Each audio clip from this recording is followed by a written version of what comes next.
ফিলিস্তিনের একটা অঞ্চলে ইহুদিরা গিয়ে রেড দিছে, জায়নিস্ট ইসরায়েলি সৈন্যরা রেড দিছে, এবং ওই যারা নাকি ওই অঞ্চলে শিবির বানায়া বিভিন্ন তাঁবু টানায়া থাকে তাদেরকে সেখান থেকে সরে যাওয়ার জন্য বলছে। এক বৃদ্ধা উনি সেখান থেকে যায় নাই। আল্লাহ আমাদেরকে ক্ষমা করেন, হায় আল্লাহ আমাদের ক্ষমা করেন। ওই বৃদ্ধার ঘরে ইহুদিবাদী ইসরায়েলিরা রাতের বেলায় ভয়ঙ্কর হিংস্র কুকুর। এই ভিডিওটা আপনি চাইলেই মোবাইলে দেখতে পারবেন। ওই বৃদ্ধা রাতের বেলায় বৃদ্ধার ঘরে হিংস্র কুকুর খাবার দিয়ে দিয়ে ওই মহিলাকে খাচ্ছে। আল্লাহ আমরা আপনার কাছে ক্ষমা চাচ্ছি। হায় উম্মার যুবক, হায় উম্মার যুবকেরা, হে প্রিয় ভাইরা, লাইকি, ফেসবুক, টিকটক, নারী, মদ, জুয়া, ইয়াবা, এগুলোর পিছনে তুমি আমি পড়ে আছি। প্রেম নিয়ে ছুটাছুটি করতেছি, নেশা, মাদক, ফেসবুক, লাইকি, টিকটকের পিছনে পড়ে আছি। একজন আরেকজনকে ইনসাল্ট করা, ট্রল করা, এটা নিয়ে পড়ে আছি। কে কার চাইতে বড়, কার দল কার চাইতে বড়, এগুলো নিয়ে পড়ে আছি। অথচ এই উম্মার কি দুরবস্থা, এই উম্মার কি করুণ পরিস্থিতি। হে প্রিয় যুবকেরা, আল্লাহ পাক 1500 বছর আগেই বলে গিয়েছেন মুসলমানদের কঠিন শত্রু, কঠিন শত্রু ইহুদি এবং মুশরিকরা। তাহলে আমরা প্রথমেই দেখলাম কত হিংস্র শত্রু এরা। আমরা আমাদের রাষ্ট্রে, আমরা আমাদের দেশে, আমরা আমাদের ভূখণ্ডে রাতের আধারেও আমরা নিরাপদ নই। আমরা এই বিষয়টা একেবারে এড়িয়ে যাই। অথচ সাহাবায়ে কেরাম এই বিষয়টাকে এড়িয়ে যেতেন না। ইসলামের এবং মুসলমানদের, মুমিনদের একটা মৌলিক আকীদা, মৌলিক একটা পয়েন্ট হলো মুসলমানদের শত্রু মিত্র চিনা, আল ওয়ালা ওয়াল বারা, আল্লাহর জন্য ভালোবাসা, আল্লাহর জন্য শত্রুতা, এটা একটা মৌলিক বিষয়। অথচ আজ আমরা এটাকে এমন ভাবে ভুলে গেছি। আমি আজকে মনে করি নরেন্দ্র মোদী আমার সবচাইতে পরম বন্ধু।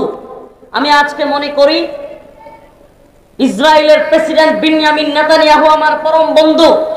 আজকে আমার এই দেশের কেউ মনে করে জো বাইডেন আমার অনেক বড় বন্ধু।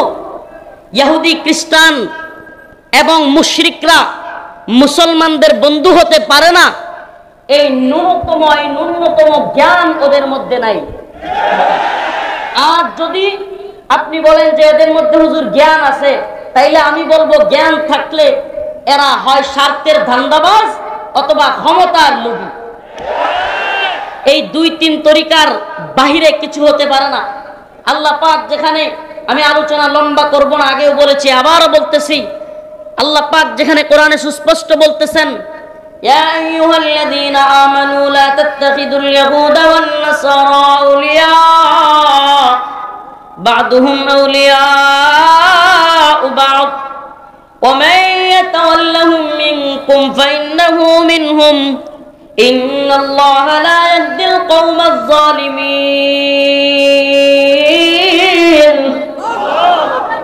হে ঈমানদারগণ, আল্লাহ রাব্বুল আলামিন বলেন, ইয়া আইয়ুহাল্লাযীনা আমানু, হে ঈমানদাররা, লা তাত্তাখিযুল ইয়াহুদা ওয়ান নাসারা আউলিয়া, তোমরা বানায়ো না ইহুদি এবং নাসারাদেরকে আউলিয়া, বন্ধু। তোমরা ইহুদি নাসারাদেরকে কি বানায়ো না? বন্ধু বানায়ো না। এটা কার কথা?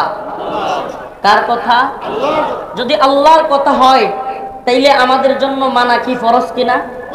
কোরআনে আল্লাহ পাক কোনো বিষয় বললে, কোনো বিষয় বান্দাকে আদেশ করলে সেটা কি আমার আপনার জন্য মানা। প্রিয় হাজিরিন, আল্লাহ পাক বলতেছেন ইহুদি এবং খ্রিস্টানদেরকে তোমরা অন্তরঙ্গ বন্ধু বানায়ো না। আল্লাহ রাব্বুল আলামিন অন্য এক আয়াতের মধ্যে বলেন, খুব খেয়াল করে শুনবেন, সুবহানাল্লাহ। আল্লাহ পাক সেই কবে কোরআন নাজিল করেছেন রাসূলের কাছে, সেই 1450 বছর বা 1500 বছর প্রায় হয়ে গেছে। এত আগে কোরআন নাজিল করে আল্লাহ পাক আপনাকে আমাকে জানানোর জন্য রাসূল সাল্লাল্লাহু আলাইহি সাল্লামের কাছে বলে দিয়েছেন, লাতাজিদান্না শাদ্দান নাসি আদাওয়াতাল লিল্লাযিনা আমানুল ইয়াহুদা ওয়াল্লাযিনা আশরাকু লাতাজিদান্না শাদ্দান নাসি আদাওয়াতাল লিল্লাযিনা আমানুল ইয়াহুদ ওয়াল্লাযিনা আশরাকু।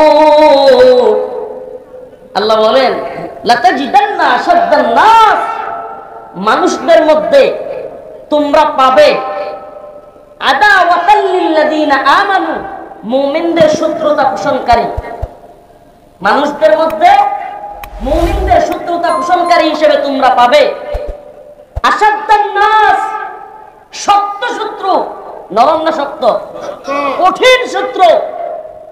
লাতাজিদান্না আসাদ্দান নাস আদাওয়াতাল লিল্লাযিনা আমানু। আল্লাহ পাক সুস্পষ্টভাবে বর্ণনা করতেছেন, লাতাজিদান্না আসাদ্দান নাস আদাওয়াতাল লিল্লাযিনা আমানুল ইয়াহুদ ওয়াল্লাযিনা আশরাকু। আল্লাহ বলেন মুমিনদের কঠিন শত্রুতা পোষণকারী হিসেবে মুসলমানদের শক্ত শত্রু, কঠিন শত্রু হিসেবে তোমরা পাবে। এর একদল হলো ইহুদি এবং আরেকটার নাম হলো মুশরিক। একদল কি? আল্লাহ পাক বলছেন কত আগে, 1-2 দিন, 1-2 মাস, 1-2 বছর, 100 বছর, 200 বছর, প্রায় 1500 বছর, 1450 বছর পেরিয়ে গেছে। আল্লাহ বলছেন তোমরা এই যে আমি আপনি কি মুসলমান, মুমিন, আমরা ইমানদার তো নাকি? আমরা মুসলমান, মুসলমান। তাইলে আল্লাহ বলতেছেন মুমিন মুসলমানদের সবচেয়ে কঠিন শত্রু কে? ইহুদি। 2 নম্বরে আপনি একটু মিলান, আসলে একটু মিলাই, আমরা প্র্যাকটিক্যালি মিলাই দেখি, বাস্তবে কি করি আমরা মিলাই। বর্তমান পৃথিবীতে সবচেয়ে বেশি মুসলমান নির্যাতিত জায়গাটার নাম নাম কয় না নাকি? ফিলিস্তিনের নিউজও রাখেন না?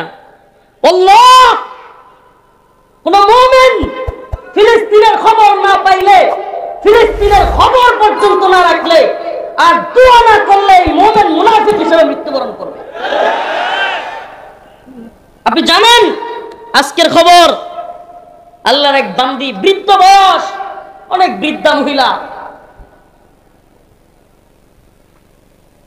ফিলিস্তিনের একটা অঞ্চলে ইহুদিরা গিয়ে রেড দিছে, জায়নিস্ট ইসরায়েলি সৈন্যরা রেড দিছে, এবং ওই যারা নাকি ওই অঞ্চলে শিবির বানায়া বিভিন্ন তাঁবু টানায়া থাকে তাদেরকে সেখান থেকে সরে যাওয়ার জন্য বলছে।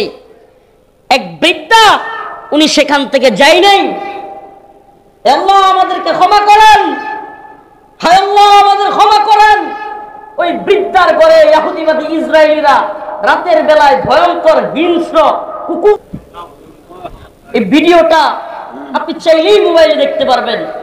ওই বৃদ্ধা রাতের বেলায় বৃদ্ধার ঘরে হিংস্র কুকুর খাবার দিয়ে দিয়ে ওই মহিলাকে খাচ্ছে।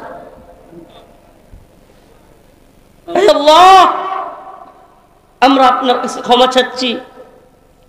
হায় উম্মার যুবক, হায় উম্মার যুবকেরা, হে প্রিয় ভাইরা, লাইকি, ফেসবুক, টিকটক, নারী, মদ, জুয়া, ইয়াবা, এগুলোর পিছনে তুমি আমি পড়ে আছি।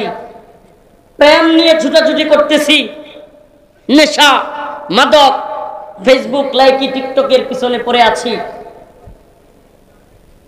একজন আরেকজনকে ইনসাল্ট করা, ট্রল করা, এটা নিয়ে পড়ে আছি। কে কার চাইতে বড়, কার দল কার চাইতে বড়, এগুলো নিয়ে পড়ে আছি। অথচ এই উম্মার কি দুরবস্থা, এই উম্মার কি করুণ পরিস্থিতি।